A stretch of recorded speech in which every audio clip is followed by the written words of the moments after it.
History of اسلام میں آپ تمام لوگوں کو خوش آمدید۔ ہماری آج کی اس ویڈیو میں آپ سب لوگوں کو حضرت عیسیٰ علیہ السلام کا حلیہ مبارک اور ان کے فضائل و مناقب کے بارے میں بتایا جائے گا۔ اپنی ویڈیو میں آگے بڑھنے سے پہلے اگر آپ لوگ چاہیں تو ہمارے چینل ہسٹری آف اسلام کو سبسکرائب کر دیجئے اور بیل آئیکن کو پریس کیجئے تاکہ آنے والی ہر نئی معلوماتی ویڈیو آپ لوگوں کو بآسانی مل سکے۔ حضرت عیسیٰ علیہ السلام کو مسیح کہنے کی وجہ یہ ہے کہ یہ لفظ مسح سے ماخوذ ہے، جس کے معنی سیر و سیاحت کے ہیں۔ آپ نے زمین میں خوب سیر و سیاحت کی تاکہ اللہ کی قدرت کے نشانات دیکھیں اور اس دور کے فتنوں سے اپنے دین کو بچا سکیں، کیونکہ یہودیوں نے آپ کو جھٹلایا۔ آپ پر اور آپ کی والدہ پر انہوں نے طرح طرح کے الزامات لگائے، جبکہ بعض علماء کرام آپ کے بارے میں یہ بیان کرتے ہیں کہ آپ کے چھونے سے بیمار شفایاب ہو جاتے، اس لیے آپ کو مسیح کہا جاتا۔ اللہ رب العزت کا قرآن پاک میں یہ ارشاد ہے، اور پھر ہم نے ان رسولوں کے بعد اپنے دوسرے رسول بھیجے اور عیسیٰ ابن مریم علیہ السلام کو بھیجا اور اسے انجیل عطا کی۔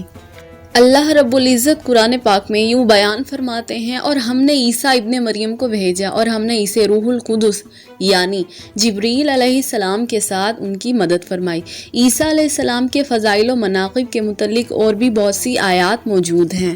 صحیح بخاری اور صحیح مسلم میں یہ بیان کیا گیا ہے کہ جو بھی بچہ پیدا ہوتا ہے تو شیطان اس کے پہلو میں کچوکے لگاتا ہے تو وہ چیخنے لگ جاتا ہے، مگر مریم اور ان کا بیٹا جب شیطان ان دونوں کو کچوکے مارنے لگا تو اس نے پردے میں کچوکا مارا اور وہ دونوں شیطان کے کچوکے سے محفوظ رہے۔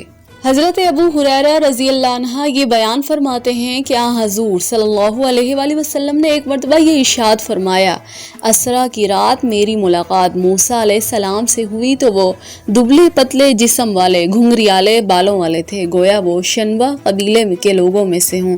آپ نے فرمایا، پھر میں عیسیٰ علیہ السلام سے ملا۔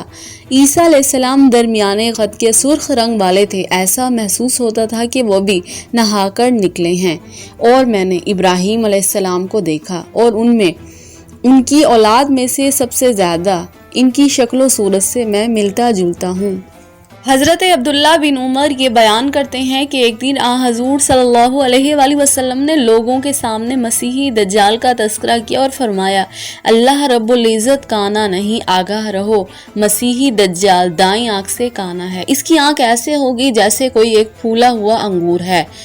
میں نے اپنے آپ کو آج رات خواب میں کعبہ کے پاس دیکھا، وہاں بہت ہی خوبصورت گندمی رنگ کا ایک آدمی تھا، اس کے بال کندھوں تک اور کچھ گھنگریالے تھے، اس کے سر سے پانی کے قطرے گر رہے تھے اور وہ دو آدمیوں کے کندھے پر اپنے ہاتھ رکھے ہوئے بیت اللہ کا طواف کر رہا تھا۔ میں نے پوچھا یہ کون ہے؟ تو انہوں نے بتایا یہ مسیح ابن مریم ہے۔ پھر میں نے اس کے پیچھے سخت گھنگریالے بالوں والا اور دائیں آنکھ کانی والا ایک شخص دیکھا جو ابن قطن کے ساتھ بہت ملتا جلتا تھا۔ وہ اپنا ہاتھ ایک آدمی کے کندھے پر رکھے ہوئے بیت اللہ کا طواف کر رہا تھا۔ میں نے پوچھا یہ کون ہے؟ تو انہوں نے جواب دیا یہ مسیح دجال ہے۔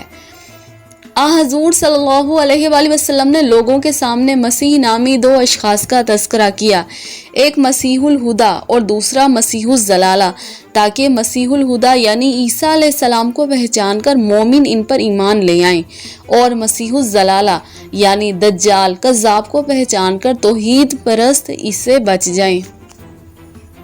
حضرت ابو ہریرہ رضی اللہ عنہ یہ بیان کرتے ہیں کہ حضور صلی اللہ علیہ وآلہ وسلم نے یہ ارشاد فرمایا، انبیاء علیہم السلام الاتی بھائی ہیں۔ الاتی بھائی وہ ہوتے ہیں جن کا باپ ایک ہو اور مائیں مختلف ہوں، ان کا دین ایک ہے اور مائیں مختلف ہیں۔ میں عیسیٰ علیہ السلام کے لوگوں کی نسبت زیادہ قریب ہوں، کیونکہ میرے اور ان کے درمیان اور کوئی نبی نہیں، اور وہ دنیا میں آئیں گے، جب تم ان کو دیکھو گے تو ان کی پہچان کرو گے۔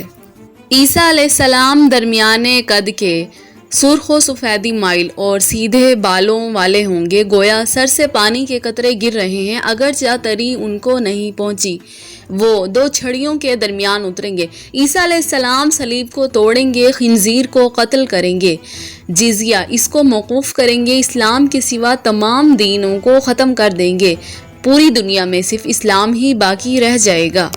عیسیٰ علیہ السلام اس دور میں مسیحی دجال کو رب العزت کے حکم سے قتل کریں گے، زمین میں امن و سکون قائم ہو جائے گا، حتیٰ کہ اونٹ شیر کے ساتھ چیتے گائے کے ساتھ اور بھیڑیے بکروں کے ساتھ مل کر چریں گے، چھوٹے چھوٹے بچے سانپوں کے ساتھ کھیلیں گے اور کوئی بھی ایک دوسرے کو نقصان اور ضرر نہیں پہنچائے گا۔ اللہ رب العزت جتنا چاہیں گے آپ اتنی دیر دنیا میں ٹھہریں گے، اس کے بعد رب العزت آپ کو وفات دے دیں گے۔ مسلمان آپ پر نماز جنازہ پڑھیں گے اور آپ کو دفن کریں گے۔ جبکہ بعض روایات میں یہ بیان کیا گیا ہے کہ دمشق میں مشرقی جانب جو مینار سفید پتھروں سے بنایا گیا ہے، آپ اسی پر اتریں گے، آپ خنزیر کو قتل کریں گے، صلیب کو توڑ دیں گے اور کسی سے اسلام کے سوا کوئی اور دین قبول نہیں کریں گے۔ آپ روحا کی گھاٹی سے حج یا عمرہ دونوں کی نیت سے نکلیں گے اور 40 برس تک زمین میں قیام کریں گے، اس کے بعد اللہ رب العزت کی جانب سے آپ کی وفات ہو جائے گی۔ ایک اور رائے کے مطابق حضور صلی اللہ علیہ وآلہ وسلم کے حجرے مبارک میں آپ اور آپ کے دونوں ساتھیوں کے پاس دفن ہوں گے۔ حضرت ابن عباس رضی اللہ عنہ یہ بیان فرماتے ہیں، عیسیٰ علیہ السلام کے زندہ آسمان پر اٹھائے جانے کے بعد ان کی قوم میں سے بعض لوگوں نے یہ کہا کہ عیسیٰ علیہ السلام ہم میں اللہ کے بندے اور اللہ کے رسول تھے۔ پھر اللہ رب العزت نے ان کو آسمان کی طرف زندہ اٹھا لیا۔ بعض لوگوں نے یہ کہا نہیں، وہ اللہ خود ہی تھے، عیسیٰ علیہ السلام اللہ خود ہی تھے، جبکہ بعض لوگوں نے یہ کہا کہ وہ اللہ کے بیٹے تھے۔ ان اقوال میں سے پہلا قول صحیح ہے، جبکہ دوسرا اور تیسرے قول میں بہت بڑا کفر ہے، جسے اللہ رب العزت نے قرآن پاک میں یوں ارشاد فرمایا ہے، بس کئی گروہ آپس میں یہ اختلاف کرنے لگے اور کافروں کے لیے ہلاکت ہے بڑے دن سے۔ عیسیٰ علیہ السلام کے آسمان پر زندہ اٹھائے جانے کے بعد انجیل نقل کرنے والوں کے بارے میں 4 اقوال ہیں، یعنی 4 آدمیوں نے اسے نقل کیا ہے اور ان کا آپس میں بہت تضاد ہے۔ عیسیٰ علیہ السلام کے اٹھائے جانے کے بعد بہت بڑا حادثہ رونما ہوا اور بہت بڑی مصیبت کھڑی ہو گئی، یہاں تک کہ چاروں بطارکہ، تمام اسقف، سارے عالم اور راہب عیسیٰ علیہ السلام کے بارے میں مختلف نظریات کے حامل ہو گئے، حتیٰ کہ ان کے اقوال و نظریات کو شمار نہیں کیا جا سکتا۔ آپ کے بعد انہوں نے بادشاہ وقت کو اپنا حاکم مقرر کیا، جو قسطنطنیہ کا بانی تصور ہوتا ہے۔ یہ ان کی پہلی کونسل تھی۔ بادشاہ نے اکثریتی گروہ کے حق میں فیصلہ دے دیا تو اس فرقے کا نام فرقہ ملکیہ رکھ دیا گیا۔ باقی فرقوں پر ظلم و ستم کیا گیا اور ان کو ان کے وطن سے باہر نکال دیا گیا، جبکہ ایک فرقہ اس بات پر سختی سے قائم رہا کہ عیسیٰ علیہ السلام در حقیقت اللہ کے بندے اور اللہ کے رسول ہیں۔ ان کا پیشوا عبداللہ بن آریوس تھا۔ یہ لوگ بادشاہ وقت کے ظلم و ستم سے بچنے کے لیے جنگلوں اور صحراؤں میں رپوش ہو گئے۔ وہاں انہوں نے عبادت خانے، گرجے اور ٹھکانے بنا لیے۔ وہ زاہدانہ زندگی پر راضی ہو گئے اور انہوں نے بدعقیدہ والے فرقوں سے میل جول ترک کر دیا، جبکہ ملکیہ فرقے نے بڑے بڑے عالی شان گرجے تعمیر کیے۔ انہوں نے یونانی عبادت خانوں اور عمارتوں کے محراب مشرق کی طرف کر دیے، جبکہ ان سے پہلے ان کے محراب شمال سے خط ہدی کی طرف تھے۔ دوستو، اگر آپ لوگوں کو ہماری آج کی یہ ویڈیو اچھی لگے تو پلیز ہمارے چینل ہسٹری آف اسلام کو ضرور لائک کیجیے، ہماری آج کی اس ویڈیو کو اپنے دوستوں کے ساتھ بھی شیئر کیجیے اور ہمارے چینل ہسٹری آف اسلام کو ضرور سبسکرائب کیجیے۔